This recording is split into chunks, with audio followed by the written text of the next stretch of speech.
Hello students, how are you today? So today we are again going to start next topic, and our next topic is that the difference between real and virtual image. This is also very important question, and this is generally come in 2 or 3 marks. Okay, so let's understand what is the real and virtual image.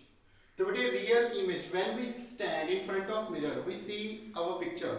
Okay, and this is known as an image. Okay, so now we have two type of image formation. One is of real image and second is of virtual image. Real image क्या होती है और virtual image क्या होती है? Let's understand.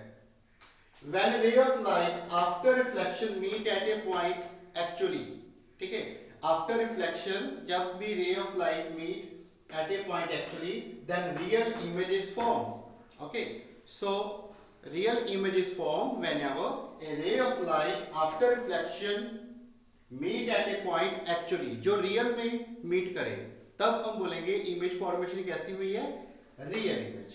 Okay, but in case of virtual image में क्या होता है बेटे, when ray of light after reflection do not meet at a point, ठीक है, but appear to meet at a point, वो हमें दिखाई देती है कि वो मीट हुई है बट एक्चुअल में वो मीट नहीं हुई. Such type of image is known as virtual image. ठीक है, तो हम क्या बोलेंगे, रियल में एक्चुअली मीट करती है और वर्चुअल में वो अपीयर टू बी मीट, वो अपीयर होती है, ऐसा दिखाई देता है कि वो मीट हुई है बट एक्चुअल में वो मीट नहीं हुई. तो इसको बोलेंगे हम वर्चुअल इमेज और इसको बोलेंगे हम real image. Okay, second difference is that real image can be obtained on A screen. तो रियल इमेज को हम स्क्रीन के ऊपर ले सकते हैं, but in case of virtual image cannot be obtained on screen. तो virtual image को हम स्क्रीन पर नहीं ले सकते. There is third difference is that real image is formed in front of mirror. तो front of mirror पे हमें क्या मिलेगा, after reflection image. That is real image is formed in front of mirror. तो ये रियल इमेज होगी वो mirror के फ्रंट में मिलेगी और वर्चुअल इमेज मिरर के behind. Virtual image is form behind the mirror. तो हमें पता है बिहाइंड में कोई इमेज फॉर्मेशन नहीं होगी, अगर हुई तो वो कौन सी होगी, virtual image. Fourth part is that real image is always inverted. Real image कैसी होगी, इन्वर्टेड होगी, but virtual image is always erected. अब बताइए, इरेक्ट का मतलब होता है बेटे सीधी. इमेज फॉर्मेशन कभी भी उल्टी नहीं बनेगी. कैसे बनेगी, सीधी बनेगी, और सीधी को हम बोल देते हैं इरेक्ट, और उल्टी को क्या बोलेंगे, inverted. Okay, so you have total 4 point of difference. इनमें से आपने सारे के सारे पॉइंट्स करने हैं और सारे के सारे पॉइंट्स को अपनी फेयर कॉपी के ऊपर उसको नोट डाउन भी करना है. This is very important questions. Okay, so this is the difference between real and virtual image. So let's start our next topic, that is very important definition for the case of spherical mirrors. So let's start our next topic. Our next topic is that important terms in respect of spherical mirror. Okay, spherical mirrors में हमें बेटे some very important definitions हैं that generally come in exam also. So you have given these all 7 important definitions, and in exam these are generally come in 1 or 2 marks. तो आपको exam में अक्सर पूछ लेते बेटे, what is the principal focus, what is the principal axis, what is the radius of curvature, what is the pole, aperture and focal length. So these are very important definition. So let's start one by one. Okay, so first part is that center of curvature.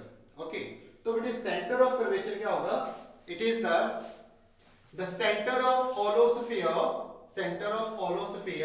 of which the part is formed, ठीक है, with that part is known as center of curvature. तो बेटे for example, suppose you have here a holosphere. Okay, hollow spheres में ये part उसका क्या होगा, होलोस्फीयर का सेंटर पॉइंट, और ये पार्ट होगा सेंटर. और अगर मैं इस पार्ट को यहां से कट कर दूं, ठीक है, होलोस्फीयर को मैं 2 पार्ट में डिवाइड कर दूं, तो ये पार्ट मेरा हाफ हो गया तो अब ये जो पार्ट होगा वही called is C. This C represents the centre of curvature. तो ये जो कर्व सरफेस बना है, इस कर्व सरफेस का सेंट्रल पार्ट कौन सा हुआ? C. So this is line is called centre of curvature. तो ये जो कर्व था, this curve is a part is formed. तो ये पार्ट जो होगा किसका फॉर्म हुआ? स्फेरिकल मिरर्स का। ठीक है बेटे। So this is known as centre of curvature. नंबर 2, सेकंड पार्ट क्या है बेटे? Second part is radius of curvature. Radius of curvature क्या होता है? अगर किसी होलो स्फीयर है तो होलो स्फीयर का जो रेडियस होगा, ठीक है, तो आपको पता है होलो स्फीयर का जो रेडियस होगा, रेडियस भी यही होगा। तो ये पार्ट भी सी होगा और यही पार्ट को हम कैपिटल आर के साथ भी रिप्रेजेंट करते हैं। तो centre of curvature and radius of curvature both are equal. ठीक है। So R is equal to C. तो रेडियस ऑफ कर्वेचर भी उतना होता है जितना होता है हमारे पास centre of curvature. The radius of hollow sphere of which the spherical mirror forms a part. ठीक है। तो ये भी डेफिनेशन एग्जैक्टली सेम ही है that we have already done in case of centre of curvatures. इसमें है रेडियस ऑफ होलो स्फीयर। किसी होलो स्फीयर का अगर आप रेडियस फाइंड करोगे, ठीक है, radius of sphere of which the spherical mirror forms a part. तो ये जो स्फेरिकल मिरर्स का एक पार्ट फॉर्म हुआ है, उसका रेडियस हमने फाइंड करना है। That radius is called as radius of curvature. तो उस कर्व सरफेस का जो रेडियस होगा that is known as radius of curvature. तो बेटे ये थी हमारे पास दीज टू इंपॉर्टेंट डेफिनेशंस। अब चलते हैं नेक्स्ट पार्ट है हमारे पास पोल। तो बेटे पोल क्या होता है? Mid point of the mirror. जो mid point of a spherical mirror is called pole. तो बताइए इस स्फेरिकल पोल का मिड पॉइंट कौन सा आएगा? ये वाला पार्ट। तो ये जो मिड पॉइंट होगा, इस मिड पॉइंट को हम बोलेंगे पोल। ठीक है। तो पोल कौन सा होता है? स्फेरिकल मिरर का मिड पॉइंट, उसी को बोलेंगे हम पोल। ओके। तो पोल को हम रिप्रेजेंट करते हैं पी के साथ। पोल को हम कैसे रिप्रेजेंट करेंगे? कैपिटल पी के साथ। सेंटर ऑफ कर्वेचर को कैसे रिप्रेजेंट करते थे? कैपिटल सी के साथ। रेडियस ऑफ कर्वेचर को कैसे रिप्रेजेंट करते थे? कैपिटल आर के साथ। ठीक है। तो नेक्स्ट पार्ट है हमारा पास अपर्चर। अपर्चर क्या होता है? Diameter. Diameter of a spherical mirror is called its aperture. तो इसका डायामीटर कितना बड़ा है? तो ये वाला पार्ट इसका क्या आ गया? ये पार्ट है इसका सारे का सारा diameter. So we call it is aperture. तो डायामीटर ऑफ स्फेरिकल मिरर, तो स्फेरिकल मिरर का जो डायामीटर होगा उसी को हम बोलेंगे अपर्चर। ठीक है। तो अब डायग्रामेटिकली ये जो लाइन है vertical line which represent diameter of hollow sphere, we call it is aperture. Okay. Next part है हमारे पास प्रिंसिपल एक्सिस। प्रिंसिपल एक्सिस बेटे क्या होता है? It is the line which pass through the pole and centre of curvature. ऐसी line जो किसको क्रॉस करे? पोल को और सी क्या था? Centre of curvature. और उस लाइन को हम बोलेंगे प्रिंसिपल एक्सिस। प्रिंसिपल एक्सिस क्या था? A line joining the centre of curvature and pole of spherical mirror. तो ये हमारे पास स्फेरिकल मिरर है। स्फेरिकल मिरर है तो आप इसको चाहे हम इसको ऐसे कर ले, देखिए ये पॉलिश करते हैं तो ये आउटर साइड को अगर हम पॉलिश करेंगे तो इनर साइड हुई रिफ्लेक्टिंग। अगर इनर साइड रिफ्लेक्टिंग हुई, आउटर साइड इसको पॉलिश किया, तो ये कौन सा मिरर बन गया? This becomes a concave mirror. Now it becomes concave mirror. अब ये कनकेव मिरर बन गया। ऐसी line, the line joining the centre of curvature and pole, that line. तो ये जो लाइन थी इसी को बोलेंगे हम प्रिंसिपल एक्सिस। तो प्रिंसिपल एक्सिस लाइन क्लियर हुई। तो प्रिंसिपल एक्सिस लाइन कौन सी होती है? The line which join the centre of curvature and pole of spherical mirror is called principal axis. Clear? Next हमारे पास definition है बेटे principal focus. तो ये principal focus क्या होता है बेटे? Principal focus it is the focus point जहां पर क्या होता है, देखिए ये पैरेलल लाइन है, ठीक है, ये these are parallel lines. तो पैरेलल लाइंस में क्या होगा, यहां से देखिए रेज आई रिफ्लेक्ट होके,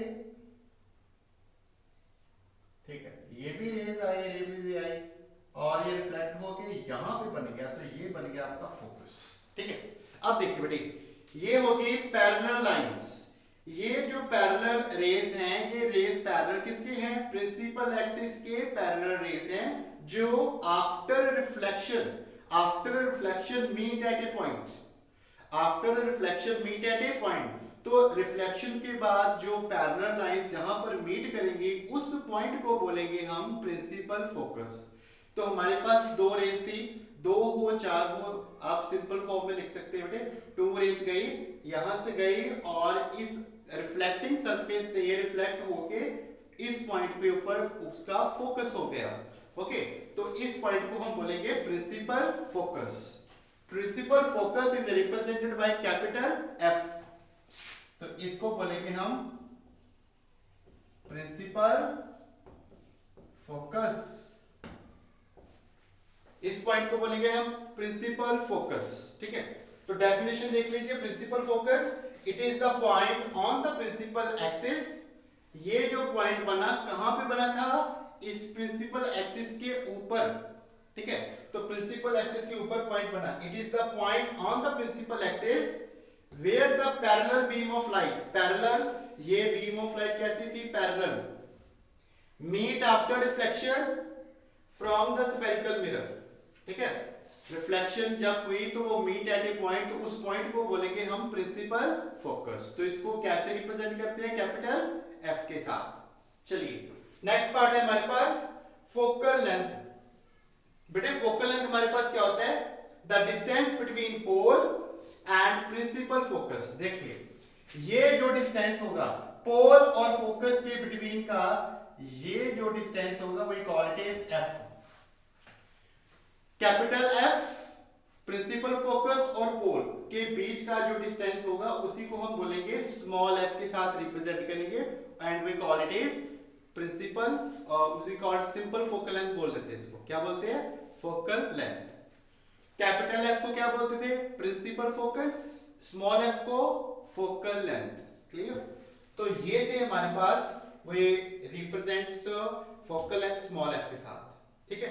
और एक वेरी इंपॉर्टेंट फॉर्मूला है जो आपने याद रखना बेटे, ये सारी की सारी डेफिनेशंस आपने अपनी नोटबुक पे करनी है, इसको याद भी करना है, और इसमें से कोई एक या दो डेफिनेशन आपको एग्जाम में आ सकती है। नंबर 2, आपने एक फॉर्मूला को याद करना है। फॉर्मूला क्या होता है बेटे, R is equal to 2F, ठीक है।